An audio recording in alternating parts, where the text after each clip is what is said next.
আমি জ্ঞান না দিলে কারো কিছু না, কারো কিচ্ছু। আল্লাহ তাআলা এই যে যাকে আল্লাহ তাআলা আমাদেরকে, যে লোকটা পাগল প্রতিবন্ধী মনে করেন, তার মাথা হুবহু আমাদের মতোই দেখতে, নাকি তার মাথা নাই? মাথা আছে। আল্লাহ তাআলা তার ব্রেন থেকে কি জিনিস সরাই দিয়েছেন যার কারণে সে পাগল। আর আমার আপনার মাথার মধ্যে কি জিনিস ঠিক রাখছেন এতক্ষণ পর্যন্ত যার কারণে আমি সুস্থ, আমি বুঝি, আমি ভাবি, আমি ফিকির করতে পারি, আমার দিমাগ কাজ করে। তাহলে এখানে যত জ্ঞান, যত বুদ্ধিমত্তা, যত বুদ্ধি, যত ফিকির, যত চিন্তা, যত গবেষণা তৈরি হচ্ছে, সব কিছু আল্লাহ প্রদত্ত। সূরা ইউসুফ গত জুমায় আমরা আলোচনা শুরু করেছিলাম। সূরা ইউসুফের ফজিলত, ইউসুফ আলাইহিস সালামের সামান্য বৈশিষ্ট্য এবং সূরাটার আলোচ্য বিষয়, এই সম্পর্কিত কিছু কথা গত জুমায় বলা হয়েছে। যাদের মনে আছে তো মনে আছে, যাদের মনে নাই তো মনে নেই। হাদিসের মধ্যে আছে যে রাসূলুল্লাহ সাল্লাল্লাহু আলাইহি ওয়াসাল্লাম একবার কিয়ামতের আলামতের উপরে লম্বা বয়ান করছেন। একেবারে ফজরের পর থেকে মাগরিবের আগ পর্যন্ত টানা, এক টানা। এটা হাদিস, আমি শুনেছি, মসজিদে বলছি, টানা বলছে।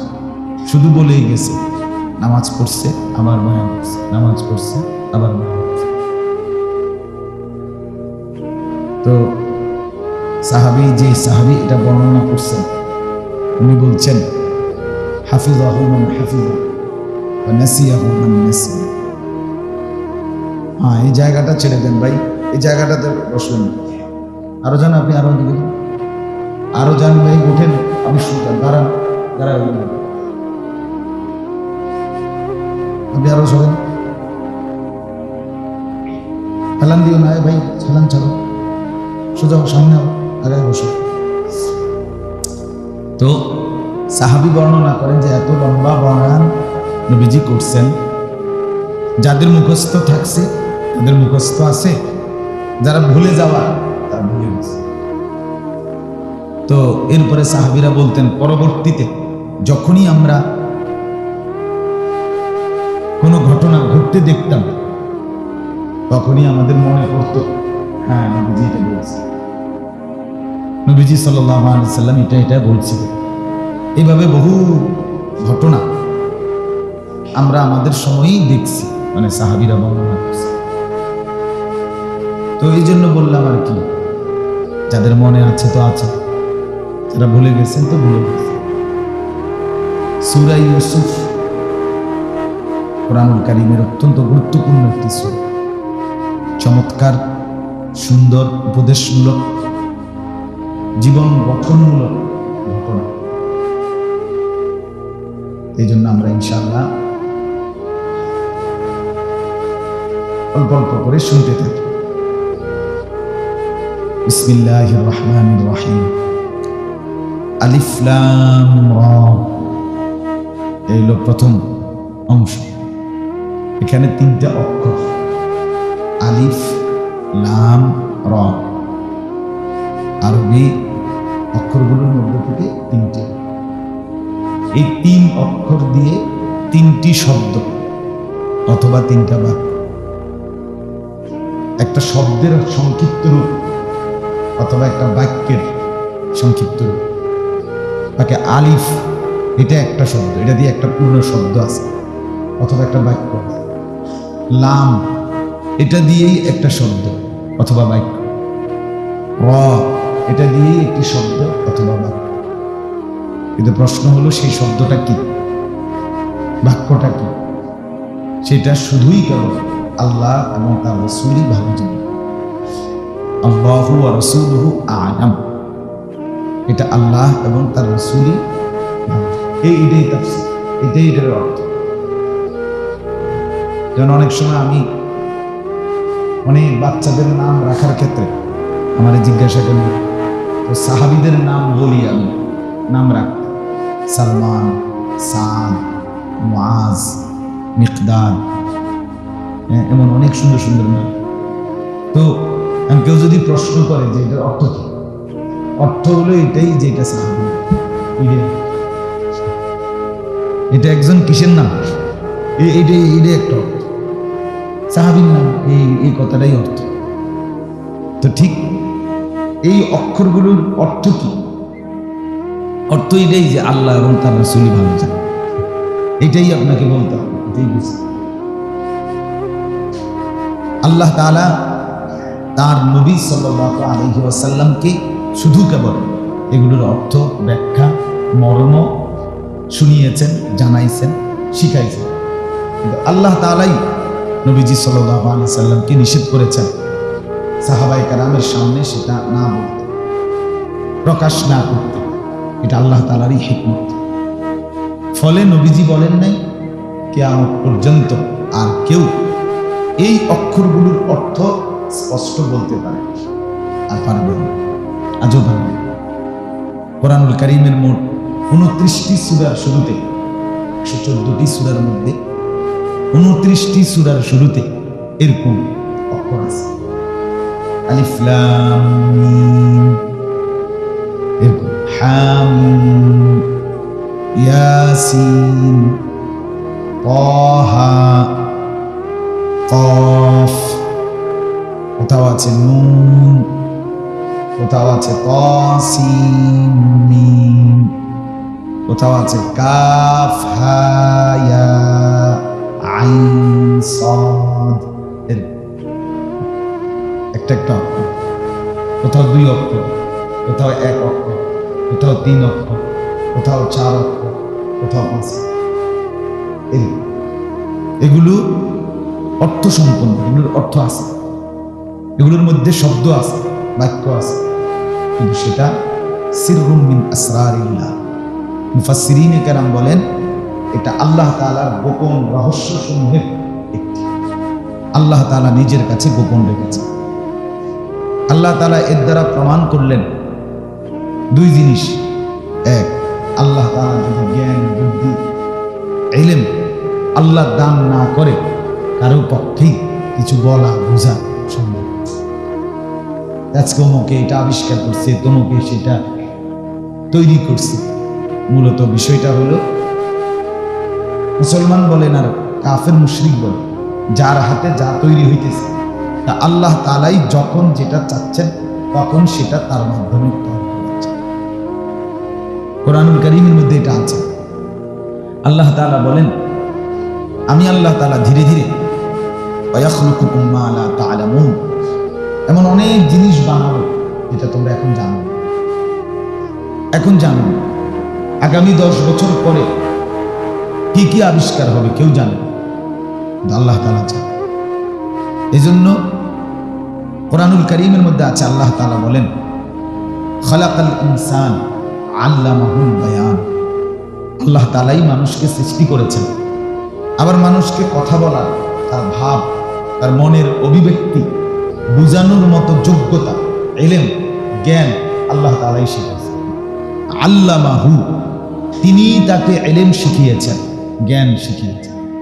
এজন্য আমরা যে যাই বলি, যে যাই শিখছি, আমাদের প্রত্যেকটা শব্দ, বাক্য, ফিকির সবকিছু আল্লাহ তাআলা। কোরআনুল কারীমের মধ্যে আছে আল্লাহু আখরাজাকুম মিন বুতুনি উম্মাহাতিকুম লা তা'লামুনা শাইআ। আল্লাহ তাআলা বলেন আল্লাহই তোমাদেরকে মায়ের পেট থেকে বের করেছেন এমত অবস্থায় যে লা তা'লামুনা শাইআ, তোমরা কিছুই জানতে না, কিছুই জানতেন। এক কোলের বাচ্চা, সে কিছুই জানত না।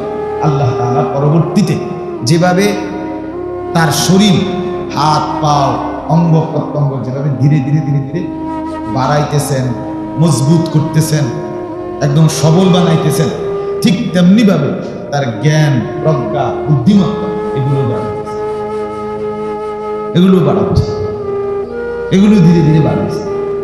এজন্য আমরা যে যাই বলি, আজকে অনেক মানুষ অনেক সময় বলে, বুদ্ধিজীবীরা, ইসলাম মুসলমানরা কি করছে, সব ইউরোপিয়ানরা এটা আবিষ্কার করছে, এটা আবিষ্কার করছে, এটা যন্ত্রপাতি তৈরি করছে।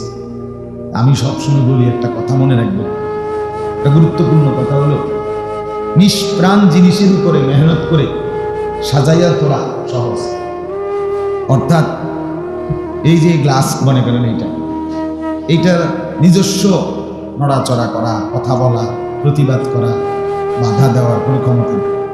এইটারে আপনি যদি নীরবে বৈশা যে আমি এইটার থেকে আরো ভিন্ন ভিন্ন মডেলের আরো 40টা গ্লাস বানাবো, 40 তো অসুবিধা কি? এখানে এটা একটু সাফাইছে, আপনি এনে একটা একটু সাফাই দেন, এখান আবার একটু বাড়াই দেন, এখান থেকে একটু ডাবাই দেন, মানে আপনি যেমনি মনে করেন এটা কি করতে পারেন। এটা তো কি দিবেন? বাধা দিবেন। এটা নিজস্ব বাধা দেওয়ার কোনো ক্ষমতা আছে? এটাকে পরিবর্তন করা সহজ, বিভিন্ন রকম, কিন্তু এই মানুষটাকে চেঞ্জ করা এটা কঠিন। না, এই মানুষটাকে বদলান, যে আপনি খারাপ চরিত্রের, আপনি উত্তম চরিত্রবান হন, আপনি এই গুণটা ছাড়েন, এই মন্দ অভ্যাসটা ছাড়েন, এটা ত্যাগ করেন, এটা আনেন, এই গুণটা তৈরি করেন। মানুষের মধ্যে এগুলো তৈরি করা, আনয়ন করা, এটা বহুত কঠিন, কারণ তার তো প্রাণ আছে। হে আমার শরীরে কুলায় বা আমার ভালো লাগে, দূর আমি থাকতাম না, ধরে জানছে এই হেরে বলছে ডান দিকে আনতে হয়ে গেছে গা বাংলা, হেরে বলছে এদিকে আসতে হয়ে গেছে গা সেদিকে। এরকম করে কিনা যে আমরা আমাদের যে বাচ্চা মাদ্রাসায় পড়ে, নুরানি ছোট ছোট বাচ্চা, তারারে যদি জিব্রাইল ফেরেশতা এসে বলে যে রে ভাই আল্লাহর দোহাই তোরা দুষ্টামি করেছে, হেরা জিব্রাইল হলো আল্লাহ, কোনো সন্দেহ নাই, জিব্রাইলকেও কি দিবে? খোঁচা দিবে। আরে রাখেন আপনি জিব্রাইল, কত জিব্রাইল আইয়ে যায়, মানে এটা বাচ্চা তার তবিও। এই জন্য বুঝাইলাম, নবীরা, রাসূলগণ, আউলিয়ায়ে কেরাম, ওলামায়ে কেরাম যুগ যুগ ধরে মুসলমানের এই মানুষগুলো মানুষ বদলানোর কাজ করে, মানুষ পরিবর্তনের কি করে? মানুষের জিন্দিগি সাজা, মানুষের আখলাক সাজা, মানুষের জীবন গঠন করে। এটা বহুতই কঠিন, এটা অনেক কঠিন কাজ, অনেক কঠিন। আমগরেও যদি আপনার এগুলো থুইয়া আমগরেও যদি এই ফ্যাক্টরির মধ্যে বসাই দিত, আর আমরা যদি দিবা নিশি 10 বছর টানা মিল, ফ্যাক্টরি, গার্মেন্টস, বিভিন্ন কর্মক্ষেত্রে আমরাও সারাদিন ফিকির করতাম, তা আমরা কি কিছু বানাই থাকতাম না? কথা বলেন না? অনেক সম্ভব হতো, তারা যেহেতু মানুষ, আমি পারবো না কেন? কিন্তু এটা তো নিষ্প্রাণের উপরে কাজ করে, এজন্য হাজারো কিসিমের মেশিন, যন্ত্রপাতি, বিভিন্ন ডিজাইন করতে পারে, কিন্তু আপনি মানুষটাকে ডিজাইন করে দেন। এটা নেশাখোর, এটা গাঁজাখোর, এটা জিনাখোর, এটা সুদখোর, এটা বেবিচারী, এটা হারামখোর, এটা নামাজ পড়ে না, এটা ভদ্রতা নাই, এটার আখলাক নাই, তারে ঠিক করে দেন, তারে ঠিক করে দেন। এটা বহুত কি অনেক কঠিন, কষ্টসাধ্য।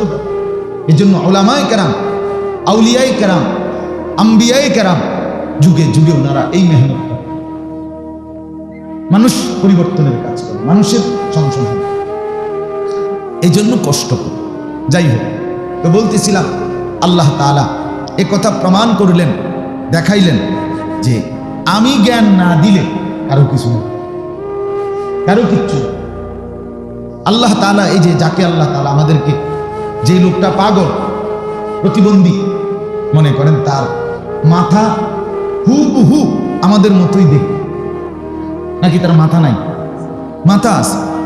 আল্লাহ তাআলা তার ব্রেন থেকে কি জিনিস সরাই দিয়েছেন, যার কারণে সে পাগল। আর আমার আপনার মাথার মধ্যে কি জিনিস ঠিক রাখছেন এতক্ষণ পর্যন্ত, যার কারণে আমি সুস্থ, আমি বুঝি, আমি ভাবি, আমি ফিকির করতে পারি, আমার দিমাগ কাজ করে। তাহলে এখানে যত জ্ঞান, যত বুদ্ধিমত্তা, যত বুদ্ধি, যত ফিকির, যত চিন্তা, যত গবেষণা তৈরি হচ্ছে, সব কিছু আল্লাহ প্রদত্ত। এই জন্য আল্লাহ তাআলা বুঝাইছেন, বান্দা আমি না বললে তুমি কিছুই জানবে না।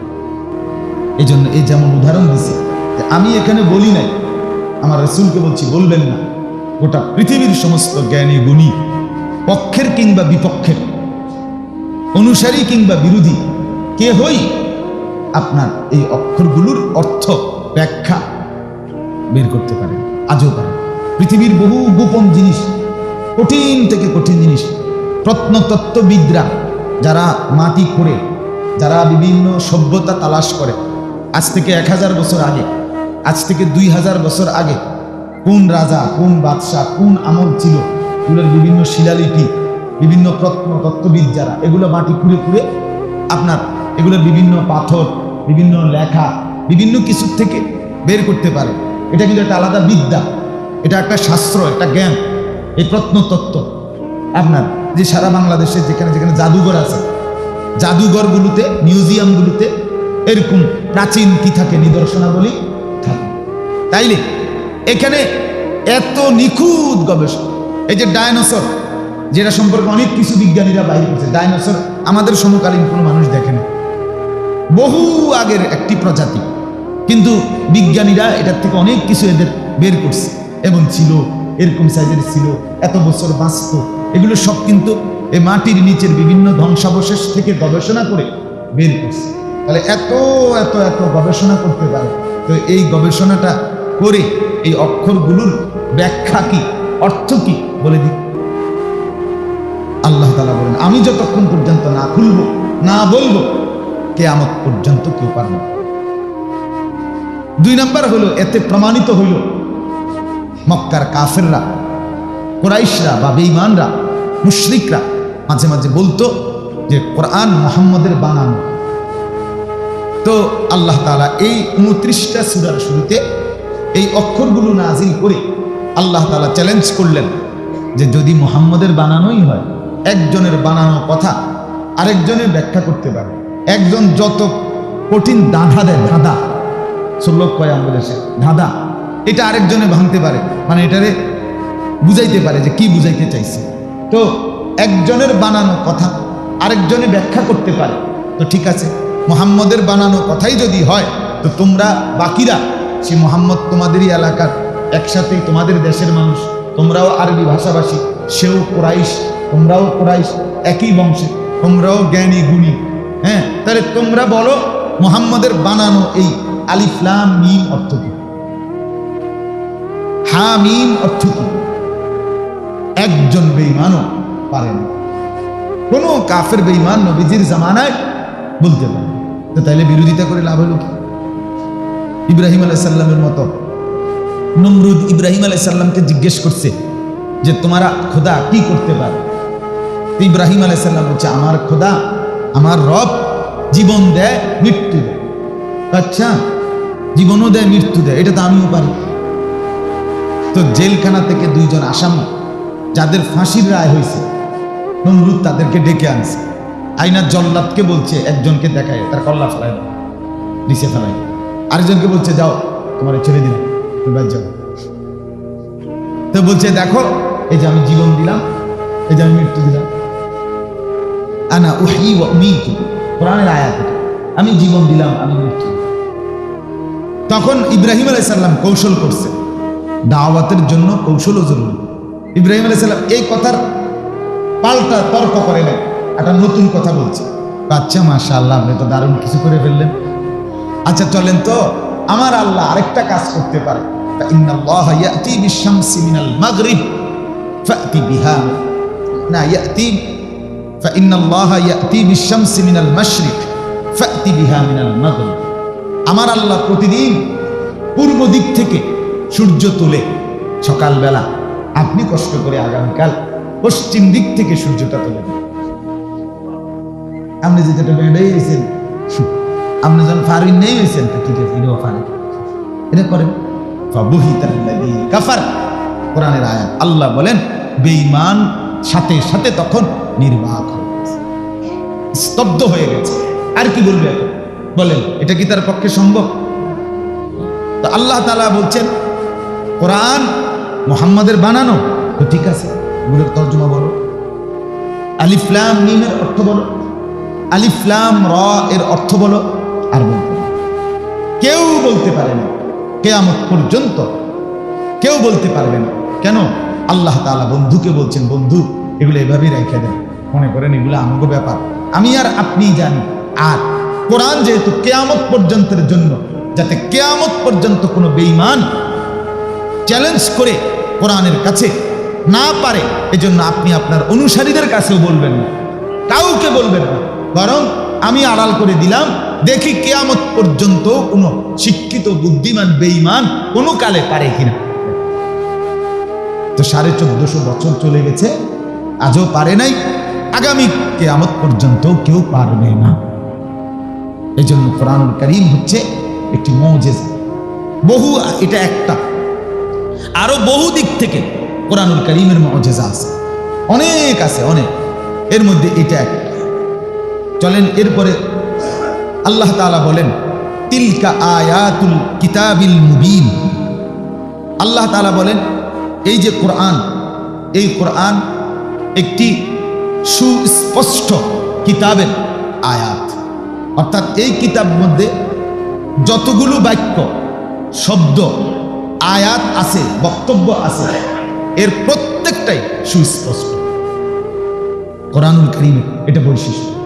কোরআনুল কারীম প্রথম পৃষ্ঠা থেকে শেষ পৃষ্ঠা পর্যন্ত যা বলছে, শরীয়তের হুকুম, শরীয়তের বিধান, কোনো আদেশ, কোনো নিষেধ, কোনো ঘটনা, কোনো উপদেশ, কোনো শিক্ষা, কোনো বাস্তবতা, যা বলছে যেটা, এটা একদম স্পষ্ট, বুঝানোর ক্ষেত্রে স্পষ্ট, বাস্তবতার বিচারও স্পষ্ট, যুক্তির বিচারও স্পষ্ট, ইতিহাসের আলোকেও স্পষ্ট। কোনো দিক থেকে এতে কোনো অসামঞ্জস্যপূর্ণ, অযৌক্তিক, অবাস্তব, অবান্তর কোনো কথা নেই। এটা কোরআনের মুজিজা। 1450 বছরে বন্ধুরাও করছে, শত্রুরাও করছে, আপনজনও এটাকে বারবার করছে, দুশ্মনও বারবার করছে, পক্ষের লোকেও এটার উপরে গবেষণা করছে, বিপক্ষের লোকেও এটার উপরে গবেষণা করছে, হাজারো কোটি মুসলমানও এটার উপরে ভাবছে, হাজারো কোটি বেঈমান কাফেররাও এটার উপরে ভাবছে, কিন্তু কেউ কোনো কিছুতে কোনো অযৌক্তিক, অসুন্দর, অবাস্তব বলতে না। তিলকা আয়াতুল কিতাবিল মুবিন, স্পষ্ট, যা বলতে চেয়েছে তাই স্পষ্ট বলছে। সুদকে হারাম করছে। গোটা পৃথিবীতে যদি কোনো মানুষের সুদ ছাড়া যার কোনোভাবে একটি টাকা লেনদেন করা সুদ ছাড়া সম্ভব না, মনে করেন গোটা পৃথিবী যদি এভাবেও হয়ে যায়, তারপরও সুদ হারাম, তারপরও কি হারাম। কোরআন যেটা বলছে এটাই স্পষ্ট, এটাই স্পষ্ট। কোন সমাজের মধ্যে, কোন দেশের মধ্যে যদি সর্বস্তরের মানুষ সিদ্ধান্ত নিয়ে যে নারী পুরুষের অবাধ মিলামেশা, এটা কোনো আর নিষেধ না, আজকের পাশ্চাত্যের মতো যাদের কাছে ফ্রি সেক্স, অর্থাৎ অবাধ যৌন স্বাধীনতা, যার যখন যেখানে যাকে পছন্দ হয়, নিজেদের মধ্যে সমঝোতা হলেই হলো, তাইলেই জিনা, বেবিচার, অবৈধ মিলামেশা তারা করছে, তাদের কাছে এটা অপরাধ। অপরাধ। এটা যদি গোটা পৃথিবীও একমত হয়ে যায় যে না এটাই ভালো হইব, তারপরেও আল্লাহ তাআলা বলছেন জিনা হারাম, তো এটা হারামই থাকবে, হারাম থাকবে। তার মানে আল্লাহ তাআলা যেটা যেভাবে বলছেন এটাই মানুষের জন্য কল্যাণকর, এটাই পৃথিবীর জন্য কল্যাণকর, এবং এটাই চিরস্থায়ী, এটাই স্পষ্ট। গোটা পৃথিবী না মানে এতে কোনো অসুবিধা নেই। নবী সাল্লাল্লাহু আলাইহি সাল্লাম বলছে, নাফরমানি করতে করতে যদি সব মানুষ ফেরাউন হয়ে যায়, আবার আনুগত্য করতে করতে সব মানুষ যদি নবীর পর্যায়ে চলে যায়, তারপরেও আল্লাহর মধ্যে কোনো কিছু বাড়বেও না, কমবেও না, আল্লাহ আল্লাহই থেকে যায়। অতএব আনুগত্য কিংবা অবাধ্য এটা আল্লাহকে কোনো ক্ষতি করে না। আনুগত্য করলে লাভ আমাদের হয়, অবাধ্য হলে ক্ষতি আমাদের হয়। কোরআনুল কারীমের মধ্যে আছে, এই সূরাতে আছে, নবীজিকে আল্লাহ বলছে, ওমা তাসআলুহুম আলাইহি মিন আজরিন। হে বন্ধু, আপনি এত ঘাবড়াচ্ছেন কেন? আপনার মনটা এত কষ্ট দিচ্ছেন কেন? লোকেরা সব ঈমান আনে না, এ কারণে আপনি এত পেরেশান কেন? আপনি কোনো ভাববেন, আপনি কি আপনার এই দাওয়াতের বিনিময় মানুষের কাছ থেকে চাচ্ছেন? আল্লাহ জানতে চায় আপনি কি মানুষের কাছ থেকে কোনো বিনিময় চাইতেছেন, যে আমি পরিশ্রম করলে মানুষ আমার টাকা দিব, আমার বউ বাচ্চা চলবো, এরকম নিয়ম নেই? তো যদি এরকম না হয় তো আপনার সমস্যা, আপনার অসুবিধা কি? আপনি বলতে থাকেন, আপনি দাওয়াত দিতে থাকেন, হেদায়েত কে হবে না না হবে সেটা আমি দেখব, কিন্তু আপনারে যেই নেকি, আপনারে যেই সম্মান, আপনারে যেই মর্যাদা, আমি এটা দিতেই থাকব। ওমা তাসআলুহুম আলাইহি মিন আজরিন ইন হুয়া ইল্লা যিকরুল লিল আলামিন। রব্বুল আলামিন বলেন, বন্ধু আপনি তো কোনো নির্দিষ্ট পারিশ্রমিক মানুষদের কাছ থেকে চাচ্ছেন না, কাজে আপনার সমস্যা কি? আপনি বলেন, আপনি বলতে থাকেন ইন হুয়া ইল্লা যিকরুল লিল আলামিন। এই কোরআন তো শুধুই কেবল বিশ্ববাসীর জন্য উপদেশ, নসিহত, পথের পাথেয়, পথের দিক নির্দেশনা। এই যে আমরা তো দেখি কত মুসলমান আপনারা, হায় বছরের পর বছর আপনাদের বিবেক নড়ে না, আল্লাহর কোরআন পড়তে পারেন না, পড়েন না, পড়ার মানসিকতাও নেই। কত মুসলমান এমন আছেন যারা জীবনে এক পারা কোরআন শরীফের অর্থ বলতে পারতেন না, আপনার মালিক আপনার অর্থ বলছে। হায়, এটা কি জিন্দিগি বাপ? কিতেন এত ভাত খাইলেন? কি ভাত খান? আমরা কি সিরিয়া খাইলাম না, আমরা ভাতে খাই। হায় হায়, কামাই করতেছে ওরা, টাকাই মিলে না, শুনে অভাবই শেষ, পরিবারের প্রয়োজনই শেষ, অবসরই হয় না, সুযোগই মিলে না। এই তো ভাবেন তো, নীরবে ভাবে বেশি চলতে আছে, কাজে অসুবিধা নেই, গরম নেই, ঠিক না মাস্টার সাহেব? এটা সুযোগ চিন্তা করার একটা দারুণ টাইম। বাইরে গরম চরম ঝামেলা, এখানে নীরবে একটু ভাবেন তো। আমি একটু বিরতি দিই, একটা মিনিট ভাবেন, বলেন আপনি মুসলমান, আপনার দিলকে বলেন, আপনার বিবেককে বলেন, আপনার জীবনের সার্থকতা খুঁজেন নিয়া। আল্লাহর কোরআন একটু পড়তেও জানেন না, পড়লেনও না, তরজমাটাও কোনোদিন দেখলেন না, সূরা ফাতিহা আলহামদুলিল্লাহর অর্থও জানেন না। হায় মুসলমান, এটা কেমন জিন্দেগি? এত বড় বদনসিব কেমনে হইলেন? এত বড় বঞ্চিত কেমনে হইলেন? হায় হায় হায় হায়, কি জীবন এটা! মুনিরকে মনেই হয় না, জানে এই কোরআনের চাইতে দাম কোনো কিতাব নেই, জানে এর থেকে বিশুদ্ধ কোনো কিতাব নেই, জানে এর চাইতে কোনো নেকির কোনো কিতাব আর নাই। পড়লেই সওয়াব, শুনলেই সওয়াব, বললেই সওয়াব, দেখলেই সওয়াব। আন-নাযরু ইলাল মাসহাফ ইবাদাতু, উলামায়ে কেরামের ফতোয়া, কোরআনুল কারীমের দিকে তাকায়া থাকা, এটাও ইবাদত, এটাও ইবাদত। কাবাঘরের দিকে তাকায় থাকা কি? ইবাদত। মা বাবার চেহারার দিকে তাকায় থাকা কি? ইবাদত। উলামায়ে কেরাম, আহলুল্লাহ, আল্লাহ ওয়ালা, নেক বুজুর্গের চেহারার দিকে তাকায় থাকা ইবাদত।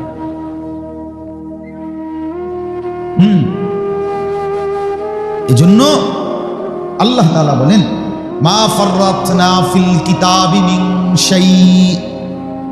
রব্বুল আলামিন বলেন, আমি আমার কিতাবের মধ্যে কোনো কিছুর আলোচনা ছেড়ে দেইনি, যা লাগবে বান্দা আমি সব এখানে পূর্ণ বলেছি। রব্বুল আলামিন বলেন, ওয়ানাজ্জালনা আলাইকাল কিতাবা তিবয়ানান লিকুল্লি শাই।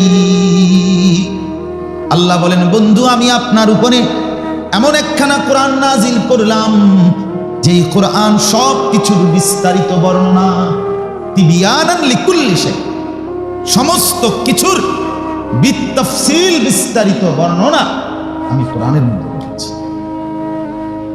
যে যেই পেরেশানিতে আছেন, কোনোদিন একটু শুনলেন না এতে কোরআনে কোন সমাধান আছে?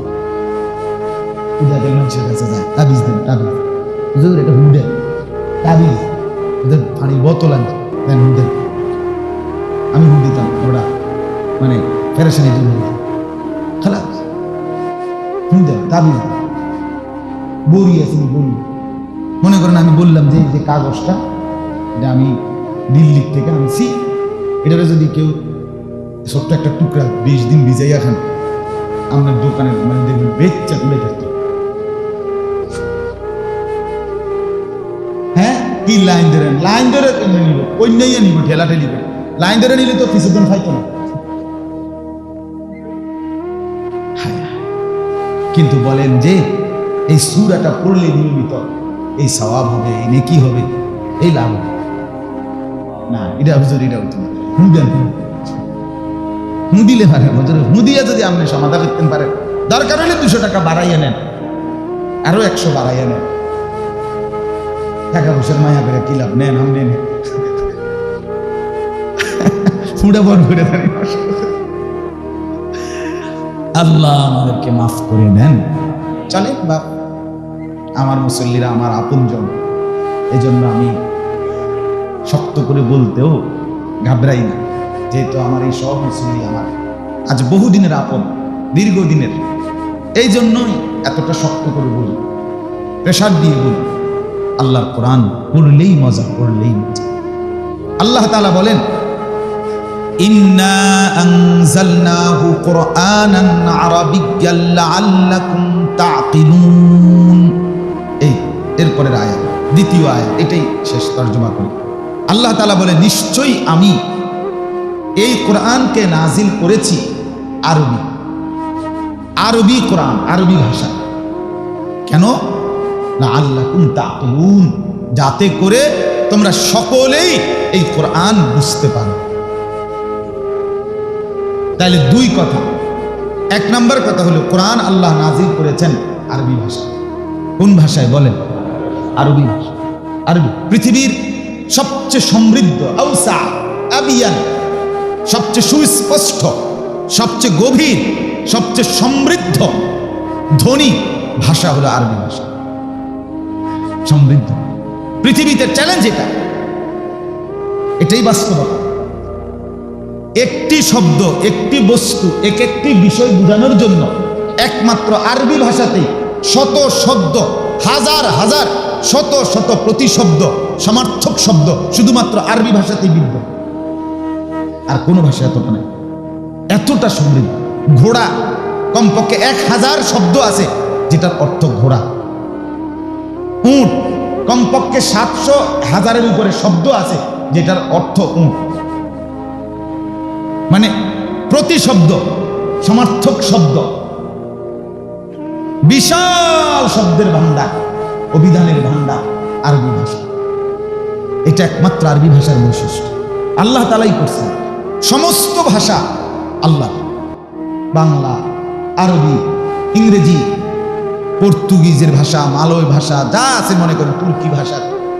আমি একবার শুনছি কমপক্ষে 3000 থেকে 3500 জীবন্ত ভাষা পৃথিবীতে চলমান, বড় বড়। মানে আবার আমরা বাংলা ভাষার যে আবার ভাগ আছে সেটা বাদ দিয়া, মনে করেন আমরা তো বাংলা ভাষা, এটা ভাষার নাম, কিন্তু এখানে আবার চিটাঙের, সিলেটের, ব্রাহ্মণবাড়িয়ার, হ্যাঁ, কুমিল্লার, এই আঞ্চলিকতা তো আবার ভিন্নতা আছে না। আপনারা এই সাইডে সব খ দাফন করে দিছেন, খ সব কি হয়ে গেছে, হ হয়ে গেছে, হালাম্মা। হ্যাঁ, আবার আমাদের কুমিল্লা অঞ্চলে পানি বলতেই পারে না, পানি দেখো হানি, হানি ইংরেজি ভালো জানে, এই জন্য মধু, হানি। বা আমাদের কুমিল্লার পানি মধুর মতো।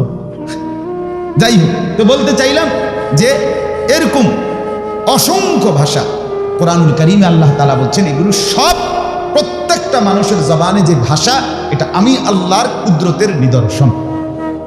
ওমিন আয়াতিহি খালকুস সামাওয়াতি ওয়াল আরদ ওয়া ইখতিলাফু আলসিনাতিকুম ওয়া আলওয়ানিকুম। সূরা রোমের মধ্যে আছে, আল্লাহ বলেন আসমানের এই সৃষ্টি আমার কুদরত, জমিনের এই সৃষ্টি আমার কুদরত, তোমাদের ভাষার ভিন্নতা আমার কুদরত, তোমাদের রঙের ভিন্নতা আমার কুদরত, সাদা কিংবা কালো, ফর্সা, শ্যামলা, হ্যাঁ, এই নিগ্রো, কুচকুচে কালো, এগুলো সব আল্লাহ বলেন আমার নিদর্শন। তাহলে ভাষা কার নিদর্শন বলেন? আল্লাহ তাআলার দান। সমস্ত ভাষা আল্লাহ তাআলা বলেন, পৃথিবীতে কতগুলো ভাষা, কতগুলো জবানে মানুষ কথা বলে, আমি তো এটা জানি। জবান খোলাইছি তো আমি, কথা বলার শক্তিই তো দিছি আমি, নিজের ভাব প্রকাশের যোগ্যতাই তো দিয়েছি আমি সব জানি। এই সব ভাষাভাষী, কাউকে বাংলায়, কাউকে আরবি, কাউকে ইংরেজি, কাউকে উর্দু, কাউকে হিন্দি, এত বৈচিত্র্যময় ভাষায় কথা বলাইতেছি, এটা আমিই বলাইতেছি। কিন্তু এই সব কিছু ভাষার উপরে আরবি ভাষাকে আমি নির্বাচন করেছি আমার কোরআনের জন্য, আমার ওয়াহির জন্য, যাতে যেই ভাষাভাষী হোক না কেন প্রত্যেক ভাষার অধিকারী আমার আরবি কোরআন বুঝতে পারে। এই জন্য আপনাদের কাছে আমরা অনুরোধ করছি, আবারও এই আয়াতের থেকে আবারও এই কথা প্রমাণিত, স্কুলে পড়েন কিংবা কলেজে পড়েন কিংবা ইউনিভার্সিটিতে পড়েন কিংবা কিছুই পড়েন নাই, একেবারে সরু সরেও চিনেন না, আপনি ব কলম দস্তখত করতে জানেন না, কিন্তু এটা আপনি মনে রাখবেন, আল্লাহর কসম, যদি আপনি মানুষ হইয়া থাকেন, যদি আপনি প্লাস্টিক না হন, প্লাস্টিক হইলে ভিন্ন কথা, আপনি যদি মানুষ হয়ে থাকেন তাহলে আপনার পক্ষে আরবিতে কোরআন পড়া সম্ভব সম্ভব সম্ভব। শুধু দরকার আপনার হিম্মত, আপনার আগ্রহ দরকার, আপনার আন্তরিকতা দরকার। যত লোক কোরআন শরীফ পড়তে পারে না, সে পারে না এই কারণে পারে না, না না না, তার আগ্রহ না থাকার কারণে পারে না, তার আন্তরিকতা না থাকার কারণে পারে না, সেইটারে কোনো দরকার মনে করে না, সেইটাকে প্রয়োজন মনে করে না। যদি প্রয়োজন মনে করতো তো কোটি টাকা খরচ করে হইলেও সে শেখার চেষ্টা করত, অথচ কোটি টাকা লাগে না, লাখ টাকাও কি লাগবে না, আন্তরিকতা হলেই সে অল্প করে পয়সা খরচ হবে না। আল্লাহ তাআলা আমাদের প্রত্যেককে এই সুস্পষ্ট এবং মুজিজা সমৃদ্ধ বিশুদ্ধ আল্লাহর শ্রেষ্ঠ কিতাব আল্লাহর কোরআন পড়বার, বুঝবার, জানবার, শিখবার তৌফিক দান করেন। আমিন। যারা সুন্নাত পড়েন নাই